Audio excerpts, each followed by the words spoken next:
Go. All right, guys, today I'm going to be showing you an option for modernizing the old personal audio link. So, in this Cobalt here, we've got one of these iPod first generation 30-pin connectors, that charges off 12-volt Firewire that you might have used about 10 years ago or so.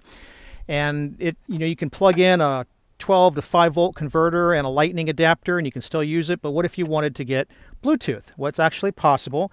And I've got this product here called CarPro from a company called Coolstream, and I'll be showing you how to add that to the vehicle today. It's primarily aimed at BMWs and Audis, but I've heard that it will work in one of these GM personal audio links, so we're going to try that out today. So first off, to see if you have a personal audio link, there's a lot of different cars that have this, a lot of different General Motors cars from 2007, 8, and 9 primarily. If you've got something like this either sitting in the glove box or maybe on the top if you have an HHR or something like that inside of one of those cubby holes on the dash, or in a Corvette it might be sitting right behind you, behind the splash. And when you find the device, it'll look like this. It'll be like a black device like this one. And if we get in really close and come in underneath here, you'll find that it's got a big General Motors logo on it. They all look the same. So if you've got a black box like this that says GM, it's got a red light on it when it's powered on, a couple RCA jacks, and then an RJ45 jack going into this iPod connection, then you've got a PAL. So you can use this type of device to do an upgrade. So I'm going to show you how this works, right? So I'm just going to take this guy out, and it works pretty straightforward. It actually runs off the 12 volts, so we don't have to use our 12 to 5 volt type of adapter like we would with the lightning to do charging.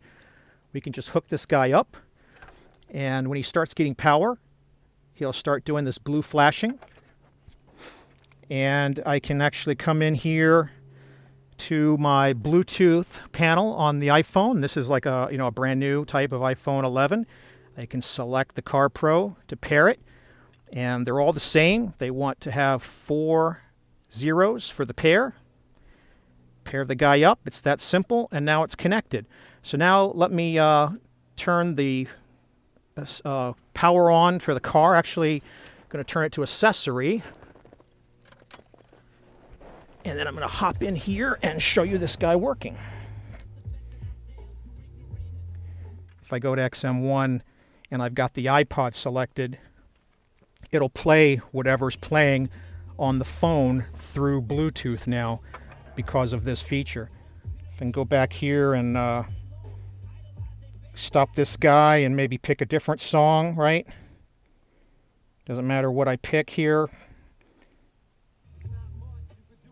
Plays whatever song I play on my phone, wireless and all modernized, right? So 10-year advancement here with just plugging one of these devices in. It's pretty cool. You can see it's very simple. I got this thing up and running in less than 5 minutes. I've been able to play anything I want on the phone. Now the catch is you got to have at least one, and actually I'll just pause it here because of the background music. You might not hear me talking. You got to have at least one tune downloaded from iTunes onto the phone for this particular type of device to work. And then after you get one downloaded, you'll be able to do other things. So I'm going to take a pause here for a second. I'm going to fire up the engine, get the air conditioner running here because it's kind of hot today. But I'm also going to show you some other things you can do with this. All right, guys, got the AC on here. Let me show you a couple other things you can do, right? And again, so as long as you got at least one song downloaded, the whole thing becomes open to this Bluetooth device, right? So if I go into Apple Radio and, I just grab something here. So we can cruise through and you can hear all these songs are going to play. Some of them might not be loud enough for you to hear. And I'm going to fly through them so that we don't, infringe on these. But these guys are all here. And similarly, if I come over here even to YouTube, I can cruise through my own channel and, grab a particular video and we can hear that play as well. All right, guys, this is the last of these videos I'm putting right, so anything that you could play on here, you should be able to pipe through Bluetooth into your GM PAL using this CarPro. So really pretty cool option. I'm glad I came across it. And even though it says it works for just a BMW and an Audi, as you can see here, it works just fine. And I think the key thing that I clued in on is I figured this little device tries to simulate itself being an iPod plugged into this. So as far as this old tech understands, it's just an iPod plugged in, and there's nothing special about the iPod connector in a BMW or an Audi from the one in a General Motors car. So I'll list a bunch of GM cars that use this exact same personal audio link that's in this Chevrolet Cobalt. There's a couple of different models that would be in some other vehicles that it might be a little bit different, but I'll put in the ones that I'm sure it'll work on based on this test here. And if you got questions, just leave a comment and I'll try to help you out. And keep an eye on the description, and as I find more things this works with, I'll update it. If you've got any questions, again, comments. Otherwise, please like and subscribe. Thanks for watching.